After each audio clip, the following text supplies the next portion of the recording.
Welcome to the Straight Talk Podcast, a place for learning, growth, healing, and solutions. My name is Tim Adams, owner of Tomato Systems, an audiovisual and leadership consulting firm. In this episode, we're going to be continuing our discussion on stewardship, and this is part 2 of this discussion, and we're going to be talking about how we are good stewards of our people.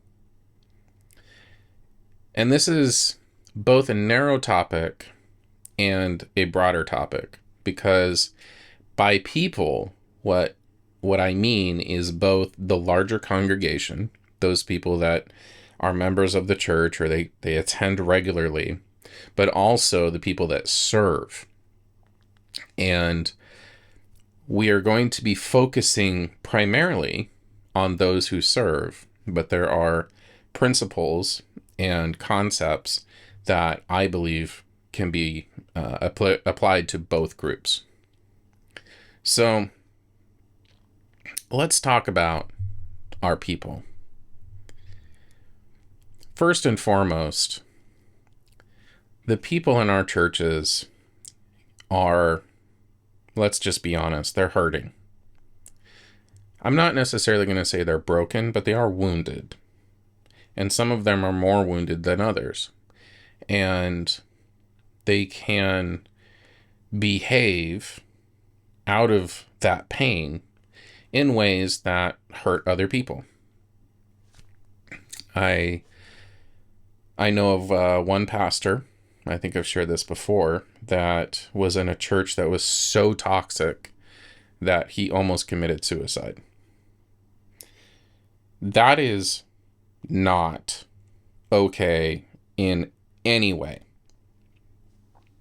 And I know that it's important that we're able to, as adults, as individuals, and as brothers and sisters in Jesus, it's important for us to be able to be frank, to be honest, and sometimes direct with each other. Where that becomes an issue is when that directness, that honesty, that straightforwardness goes right to the heart of the wounding of another person, particularly the person that we are in discussion with. Now, a lot of times, because we pose and we hide behind these masks that we show the world, it is very difficult to know when that particular situation is happening, where my honesty is hurting somebody else. And sometimes we have to hurt another person in order to get them to hear us. And I know that I've had to do that with my wife. I know that I've had to do that with, a few of my friends. Because the behaviors and the patterns that they were in were so negative, and they were so caught up in their own downward spiral that you kind of have to say something that cuts through all of that. And, that's where your relationship with God can really save you. I'm reminded of that scripture verse that says, lean not on your own understanding, right? But in all things acknowledge God, and he will direct your paths. It's important when we're having difficult conversations that we not leave God outside of those. Pray before you have them, and pray while you're having them. And make sure that the approach that you have that conversation in is, the correct one. I know that there's a concept going around right now where somebody treats you badly or speaks very negatively to you. You respond with not raw emotion or defensiveness, but with the question, are you okay? Now, I've not had opportunity to try this tactic, but it might be something worth exploring for yourself. But I think it's important that in this podcast, which is for you, the pastors and the ministry leaders, I think it's important that we do acknowledge that being a leader of people, particularly inside of a ministry or a church, is difficult. And as I stated in the last episode, oftentimes when you are dealing with your church members outside of the church environment on the weekends, you're generally seeing them in crisis. You're seeing them at, their worst. And that can be incredibly taxing on your mental health and your energy. But it also colors and it should color the fact that, this person is probably not normally like this.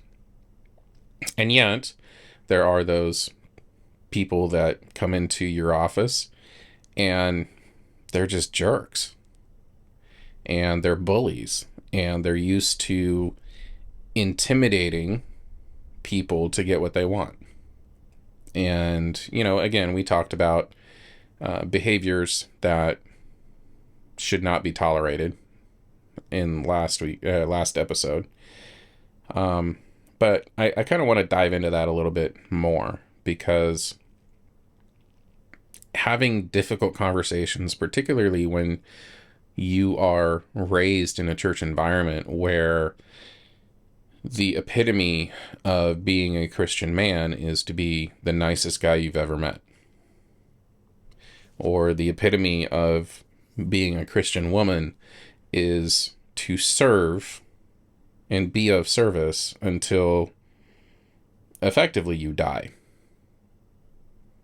all in the name of serving God. And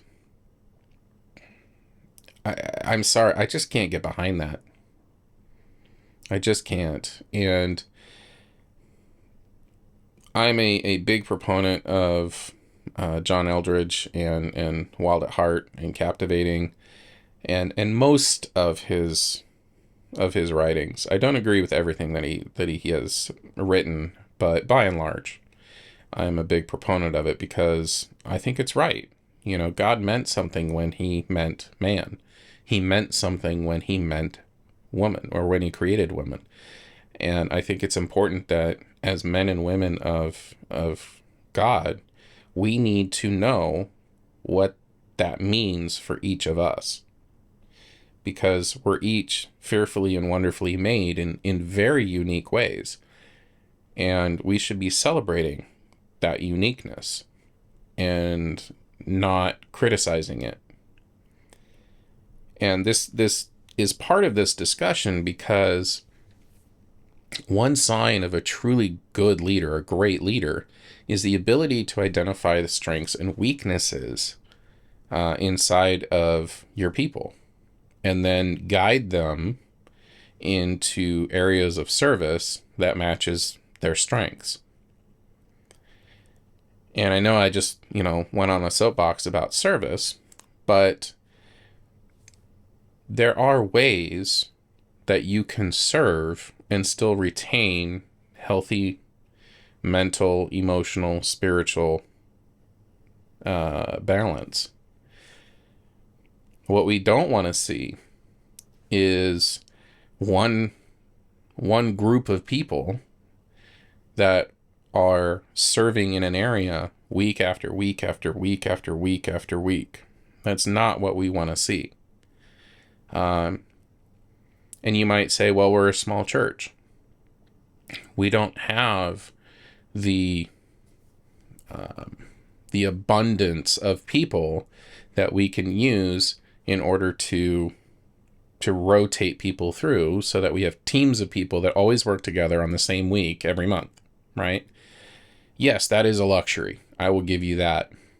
But I would challenge you in the idea that not every ministry is a ministry that needs to be present in your church? Do you need a children's ministry? Probably. Does it need to have 4 different classrooms? Not necessarily. There are, I think, very important lessons that can be learned from what the education back in the earlier days of this country, what that looked like. You had, way out in the sticks, you had single room classrooms, single room schools. And that, represented the young kids all the way to the older kids. So is there a way that might work for you? Maybe the older kids could help teach the younger kids, and that would be a better utilization of resources. I don't know. I don't know what that looks like for you.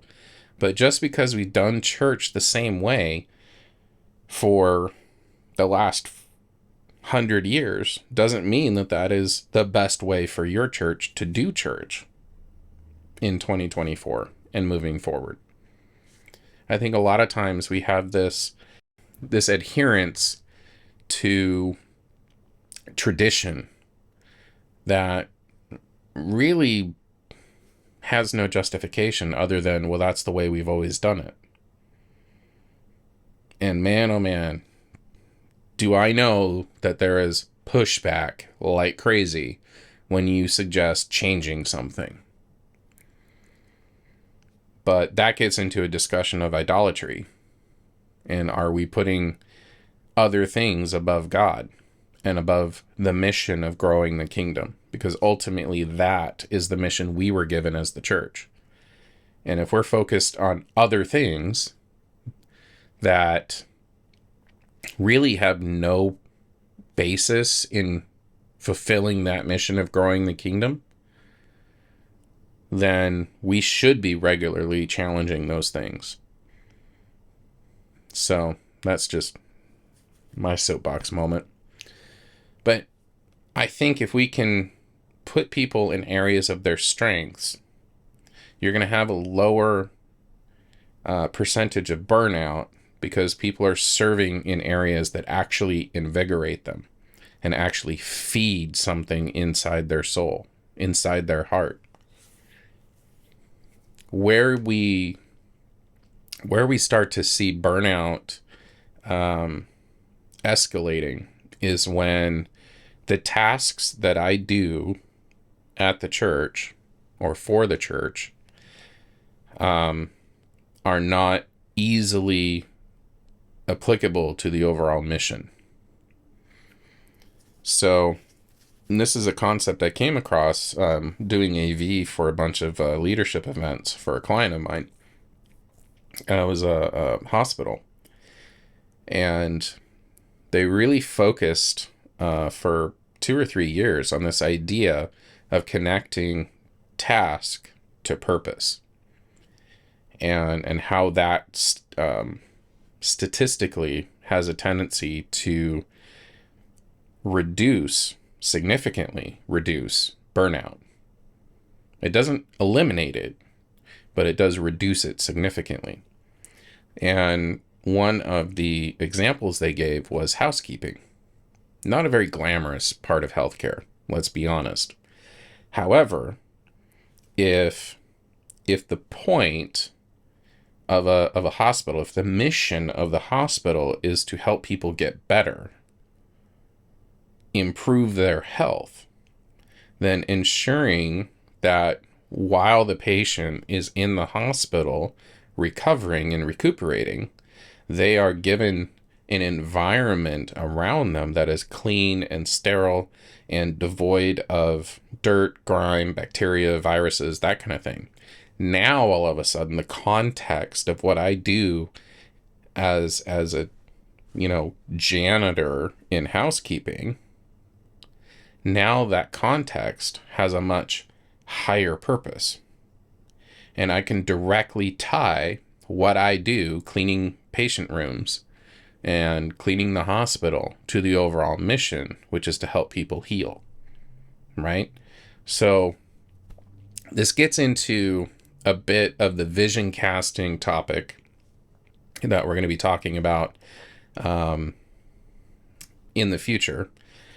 But it's important that you as the leader have a very deep understanding and appreciation and knowledge of what the mission is. And yes, the mission is to grow the kingdom, but specifically, what does that look like for your church? You need to be able to verbalize that consistently so that, the people working in the kitchen to prepare, fellowship meals, to the ushers and the deacons and the elders, and maybe you have a resource library, and the people in tech, and the people that clean the church, and all the people that serve in order to make church happen need to have a very solid understanding of how what they do supports and advances the mission. And by doing that on a regular basis, you can dramatically reduce the amount of burnout, because people remain inspired and encouraged because they're getting regular feedback on what they do connects to the mission. I'll give you an example. I was tech director for a mobile church, and the senior pastor there had this innate ability to match people, even if they had only been attending for, a month or two, to service opportunities. He was just incredibly gifted in being able to figure out where they could serve and serve very well. So they'd be a value add instead of a value drain. And not only would he do that, but if somebody who attended a service or somebody who had a positive experience with the church in one of the mission opportunities or mission outreaches that the church did, the pastor would go to that team, not just the leader, but that team, and he would share the story of that interaction and how they played a direct part in making that happen. And I remember at least once a month, he would have a story for us in tech. And, I don't know what your tech setup is like. I don't know what, maybe you've never had the opportunity to work with a mobile church, but let me just paint you a picture of what it was like. So we'd show up at we met at a middle school. We'd show up with the trailer at 2:30 in the afternoon. And within 30 to 40 minutes, we were expected to have the sound system up to the point where the worship team could do their one and only rehearsal for the worship set. Now, while they got going, the sound operator would kind of get them to a level, and then they would go and help with the rest of setup, because we had to set up the chairs. We had to set up the cafe, which was coffee and popcorn and various snacks, depending on the time of year. The children's division had to get set up. We had the projector that had to get set up, lighting trees, and the whole video recording rig for on demand later. And all of these are on carts, and cables have to be strong. And then at 4:30 we'd have Q to Q. So anybody involved in the program in that room would meet together at the front, and we go through every single piece of the program as a team, so that you could ask your questions like, oh, well, this person is coming in to do the children's story. Okay, what microphone are they going to be on? Are there any specific lighting things we need to do? That kind of thing. And then at 5 o'clock, we'd have service. And by 6:30, we're tearing everything down, and we're out by, 7:15, 7:30. And we did that for just about 8 years straight. So it was a lot of grind, and it was a lot of wear and tear on the setup crew and the teardown crew and the tech team. And anybody involved, it was all hands on deck. And we tripped breakers, so we had to go track down the breakers. Just high stress. And Yet, within that high stress environment, we would have feedback coming to us from the pastor. Hey, so and so was able to watch last week's service because you guys did such a great job in getting that online, by Sunday night. And, they really appreciated that because they were traveling across the country and they couldn't be here, and the message really resonated with them. And now they want to start having Bible studies with the idea of becoming baptized. I mean, wow. Talk about contextualizing what we do within the mission to say what we do matters, right? And that's really what it's all about for volunteers and those who serve is, we want to make sure that it matters. We will go to the gates of hell if we know that it matters. And we're reminded of that on a regular basis. So it's important that not only do we have the right people in the right positions, and that we're constantly giving them feedback of how what they do matters, but that can also go a long way in avoiding burnout and helping to protect your people.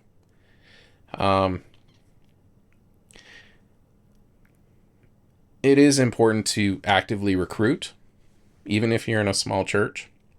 It's also important to actively question whether all the ministries that are going on at the church need to be going on, and have those conversations through the lens of mission, because people can get very tied to their particular ministry.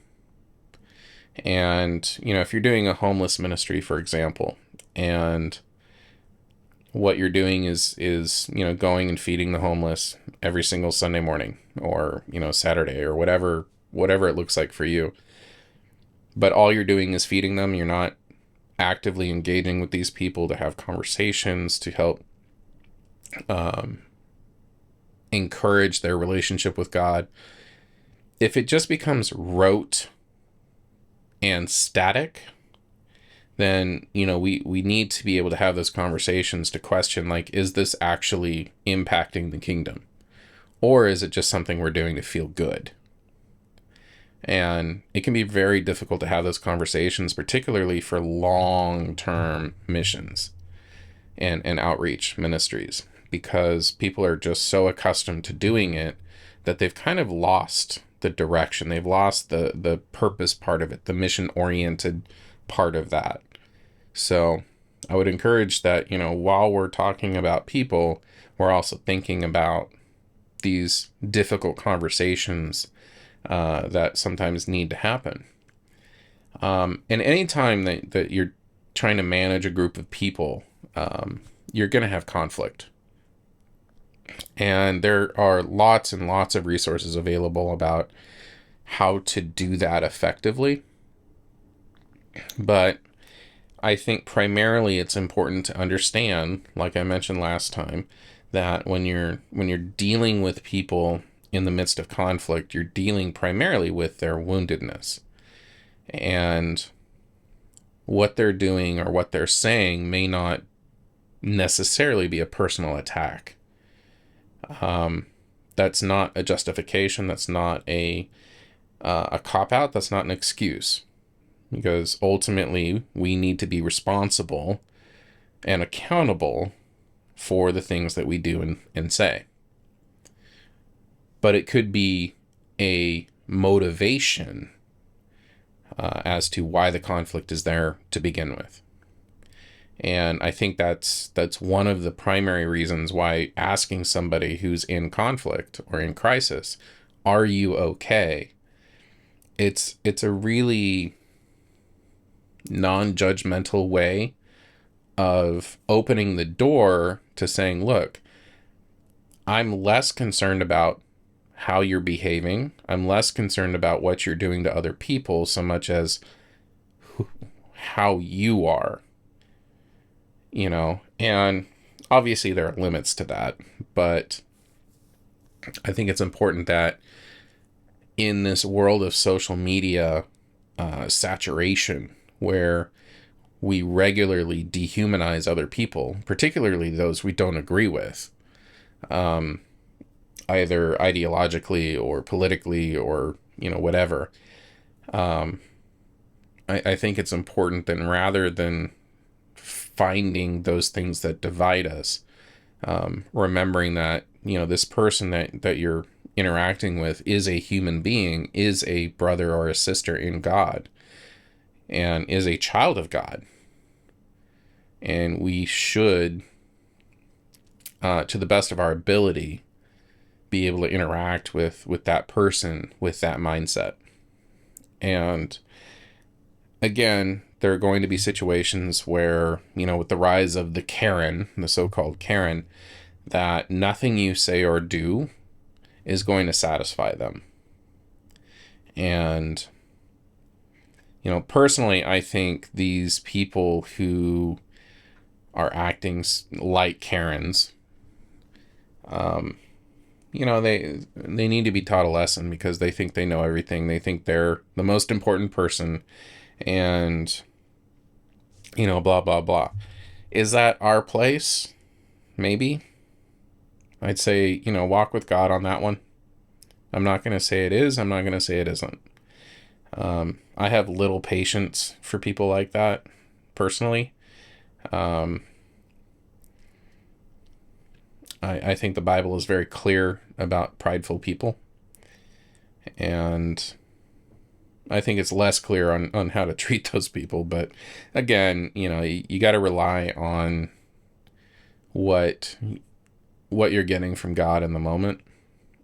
But sometimes, especially if you're conflict avoidant and you get kind of backed into a corner with people who are overly aggressive and like just bullies. I mean, that's really what they are, bullies. You have a tendency to be passive aggressive, and that can be very, very detrimental. Not necessarily to your health necessarily, but it can be detrimental in that you may and likely will say or do something that you don't mean to, or that is completely out of character for you. And as a recovering passive aggressive person myself, a people pleaser, I think it's important that we step into those situations that we're scared to step into. Because what I have found in my journey in this passive aggressiveness, and the recovery of that is, or from that, I should say, is that usually you can avoid highly stressful or high conflict or high crisis interactions if you speak up sooner in the process. So if you can work with God to get to the point where you are interacting earlier, you're interfering or putting yourself in that conversation earlier, you're putting those boundaries down and being firm about it earlier in the process, what I'm discovering is that people tend to respect that, and they appreciate that more, because there are times where people are engaging in bullying behavior as adults, and they're not necessarily aware that they are. And so just being able to be a little bit more direct and a little bit more upfront and straightforward with people earlier in that interaction can actually go a long way in avoiding the conflict altogether. So I just wanted to share that from my personal life, because I struggled for most of my life with this idea that I want everybody to like me. And that is a direct result of this need to be needed, this lack of sense of belonging. I've always not been rejected, but I've never quite fit in with my peers. And I have found that I tend to have friends that are younger than me, and I have quite a few friends with people that are, two generations ahead of me in terms of age. And so finding where you belong, or finding where I belonged, has been a lifelong journey. And it's only, in the last, well, I'd say 5 years, that I've realized that where I belong is where God needs me. It's not, my life is not suddenly going to be making sense. It's not suddenly going to be successful. It's not suddenly going to be what I want it to be because I'm part of this particular group. I need to find my place. I need to find my security.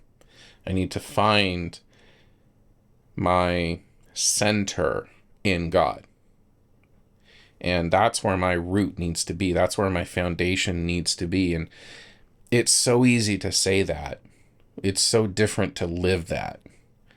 And to walk with God on a daily basis, to have conversation with God with the expectation that he will speak back, and being able to train yourself to tune into that, because how God talks to each one of us is different.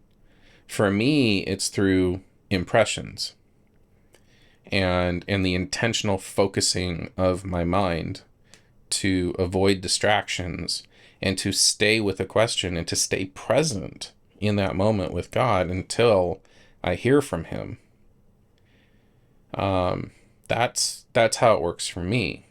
For my wife, it is straight conversation, ask a question, get a response. It's quite amazing to watch, and I don't know what that looks like for you, but if you are in a pastoral position or leadership position in a ministry, and you haven't experienced what a conversational intimacy with God is, I would highly recommend that you explore that intentionally over the next, whatever time period. And I love how the Celts reportedly describe the Holy Spirit. They call him the wild goose, because oftentimes it can feel like you're chasing, you're on a wild goose chase trying to find out where God is. And oftentimes, we're so busy, we're so distracted and inundated with stimulation that we can't hear him above the noise. And I'll share with you that every single time that I have dedicated time to eliminate distractions, to create this environment and this space where I intentionally approach God and wait for him to show up, he always does. And it is always, every single time, it is always mind-blowing. The things that he shares with me, the healing that he brings, the restoration that he brings into my life. So if that's not something that you've experienced, if that's something that is foreign to you, please get in touch. I'd love to talk through that with you and perhaps share more of my personal story and experiences on how you might be able to get that with yourself, for yourself. So I think the final thing in this episode that we're going to talk about in terms of stewarding people well is to actively encourage growth in their spiritual walk, to encourage healthy living in all aspects of their life, and the importance of providing safety for them. And maybe, well, I think it's important that you define what you are not only prepared to offer in terms of safety, however you want to define that, but also what is appropriate for you to offer in terms of safety. There's physical safety, emotional safety. Be very careful with that one, particularly when you're dealing with the opposite gender.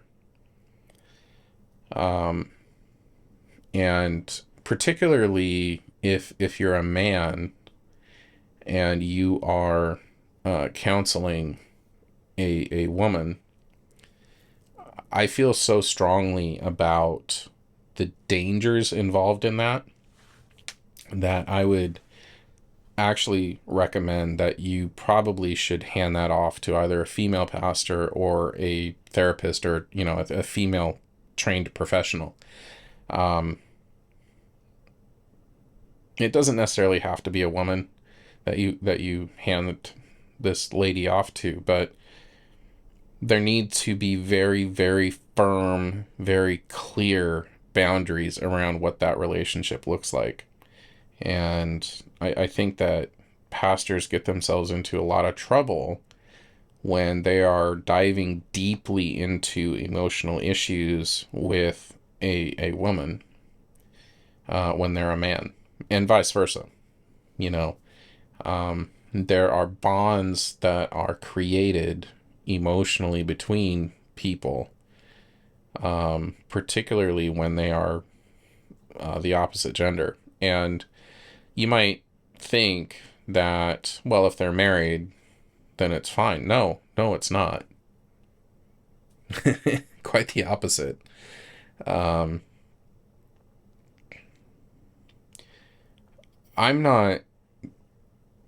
not really sure where I land when it comes to pastors offering counseling. I think it's one thing if you have gone through the appropriate coursework and perhaps have gotten a degree in a mental health field and you've become licensed in that. I think it's quite another if you've taken, 2 or 3 psychology courses and now you're counseling people through some of the worst things in their lives. I think you need to be very careful about that. And you need to be very aware of not only the additional layer of responsibility that you now have when you do that, but also the incredible damage that can be done. I remember hearing stories of somebody who was taking a basic psychology class at a private university, and that happens to be owned by a church organization. And somebody was saying that they'd gotten pregnant and had an abortion,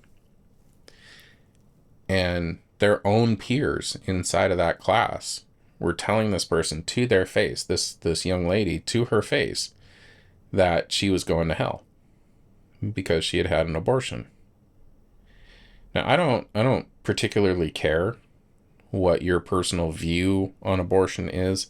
This is not designed to be a political discussion.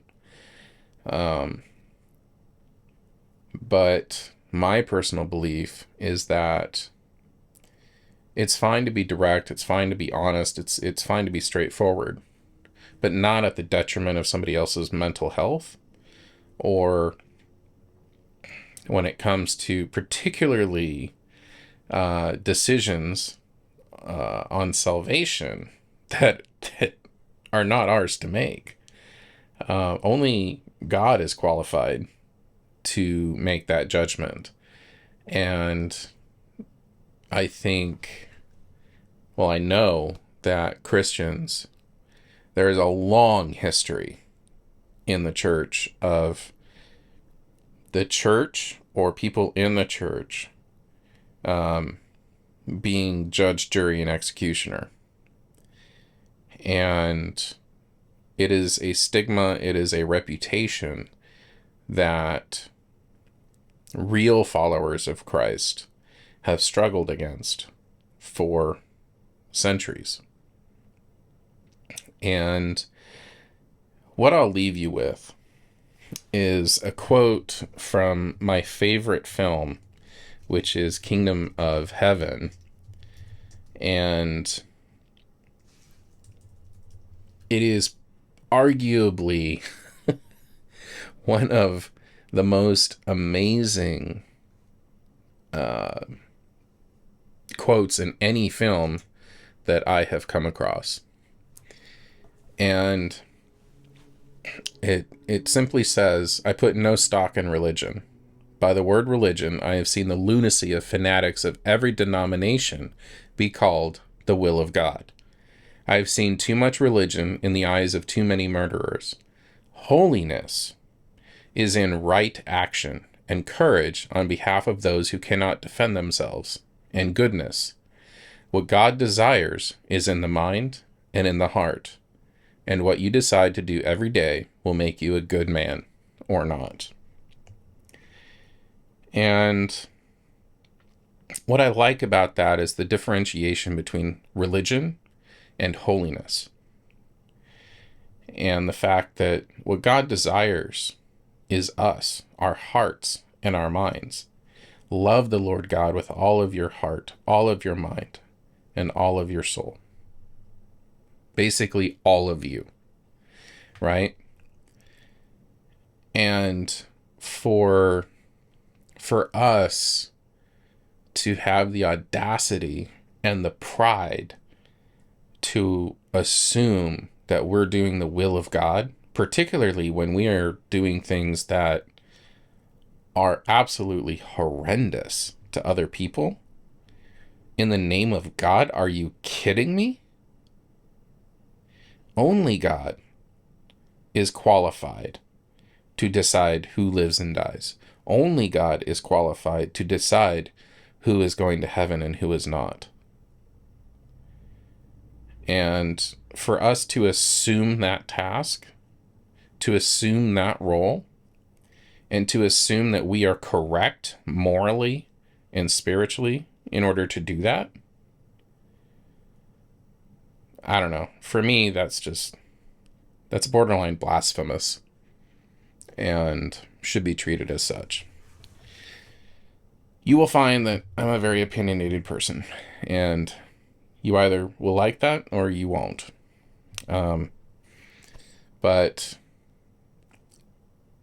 we have been charged, we as leaders, be them pastors or ministry leaders, we've been charged with an awesome responsibility. And that is to safely shepherd God's children into ever deepening relationship with Him and towards holiness and wholeness. Remember the scripture passage that Jesus quoted or read from when he publicly announced his ministry, right? I have come to heal the brokenhearted, to bring sight to the blind, to free the captives, right? That wasn't just metaphor. That was real. And we as leaders and pastors are partners with God in that mission. And holiness and wholeness go hand in hand. The more whole you become, the more healed and restored you become, the more holy you become. The more holy you become, the more whole you become. It's symbiotic. So, hopefully that all makes sense. Hopefully that was helpful. And as always, if you have comments, if you have ideas, suggestions, if you have feedback, if you have critique, get in touch. We'd love to hear from you. I'd love to have conversation, and through conversation and discussion, we further our understanding. So, look forward to hearing from you. We will continue the stewardship discussion in the next episode by talking about stewardship of our facilities. Hope to see you there.